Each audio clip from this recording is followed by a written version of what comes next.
Dumelang, welcome back and thank you so much for joining me. A ke makala ga batho ba re bona ge o le ka ga moseleko o tlo hwetša di-brand o tlo hwetša fame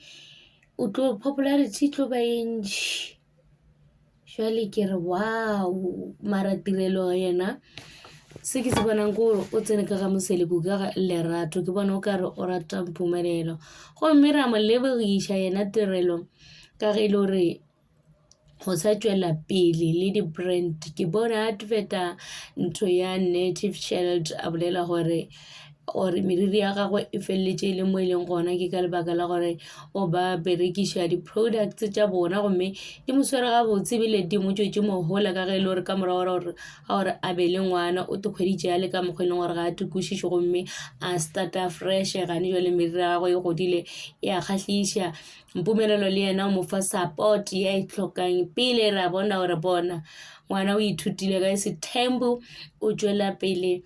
ka go rata mosadi ya gagwe le go mo tlhompha ga sa dira tšela tša gore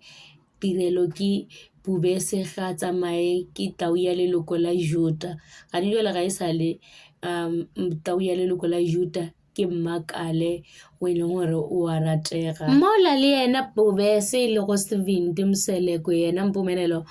o tšwela pele le yena ka Hyundai re bona e le gore bona o busy o adverta ke yena re re wow ka ga Moseleko ya ke Makale ke sa tšwela pele ke re ba tshwere ba iketlile